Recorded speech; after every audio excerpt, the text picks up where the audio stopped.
Ya, kan banyak nih suami jadi seorang aktivis dakwah. Nah, seorang aktivis dakwah itu kan otomatis banyak waktunya di luar ya. Nah, gimana tuh dia seorang suami yang menjalani sebagai seorang aktivis dakwah, dia banyak waktu di luar tapi kurang waktu untuk keluarganya gitu.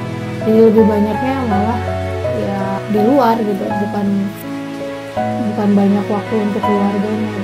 Bahkan sampai keluarga ini ya sampai ada mengeluh kurang waktu lah gitu. Oke, jadi memang seorang rumah tangga yang aktivitasnya hidup mensyariatkan agama Allah, maka berbahagialah.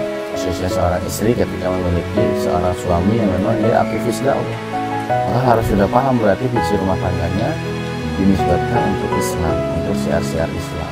Maka jangan pernah mengeluh atas waktunya.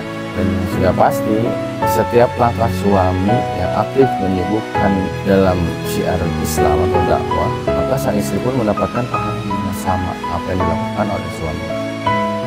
Itu kuncinya sih, harus paham tuh mindsetnya dulu. Seperti itu. Namun sebagai seorang suami, jangan lupakan bahwasanya di rumah ada istri yang memang harus diperhatikan, yang memang harus diberikan cinta dan kasih sayang. Jangan sampai soleh di luar tapi di rumahnya tidak soleh gitu. Yang harusnya kan soleh buat orang lain gitu ya. Harusnya kan sebaik-baiknya suami adalah paling baik dengan istrinya kan. Maka pentingnya juga sih mendidik istri biar paham pula bahwasanya oh iya suami saya ini aktivis. Dia sudah menisbatkan waktunya, kehidupannya untuk Islam. Maka seorang istri itu harus mendukung penuh apapun yang suami lakukan. Jika memang itu untuk Islam, aku siap. Karena sudah lagi bukan mengharap kepada makhluk, bukan lagi mengharap bahwasanya ini suami gue gitu ya. Tapi memang sudah mengharap karena mengharap ridha Allah. Justru kalau bisa aku berkontribusi, aku kontribusi. Seperti seorang mujahidah di mana beliau itu sedihnya ketika semua anaknya sudah tidak ada, yang memang dipersembahkan untuk berjihad di jalan Allah. Jadi ketika itu suaminya mujahid, ikut perang syahid. Terus dia mengorbankan anaknya gantian, kamu berangkat sampai terakhir ke anak terakhirnya sudah tidak ada lagi. Beliau bersedih, terus apa yang akan saya kontribusikan untuk Islam? Beliau menginginkan dirinya untuk berjihad. Maka nama Rasulullah perempuan tidak diwajibkan untuk berjihad. Maka ya maksudnya begini, ya berbahagialah ketika rumah tanggamu memang memiliki visinya hukum.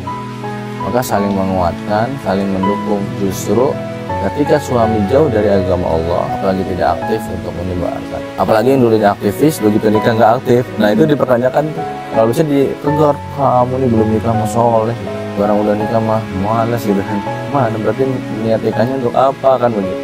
Justru diingatin tuh kamu aktif sana, aktif sana, nah begitu didukung. Tapi secara physical touch, dimana suami juga penting memberikan kasih sayang dan cintanya untuk istri ketika berada di rumah. Atas pelukannya, ciumannya, pegangannya, dan doanya kepada sang istri untuk dilindungi, untuk Allah jaga, memang penuh dengan hidayah. Harus balance lah ya. Kenapa? Harus balance lah. Iya balance. Jadi saling menguatkan.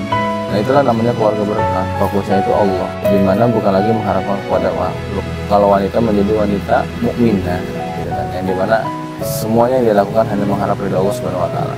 Meskipun responnya buruk, maksudnya meskipun yang terjadinya buruk, tapi kalau memang dia ya seperti kalau ridho, selagi ini bukan kemaksiatan itu, selagi ini memang ketaatan kepada Allah Subhanahu Wa Taala, ya sudah, aku ikhlas, aku pasrah, begitu.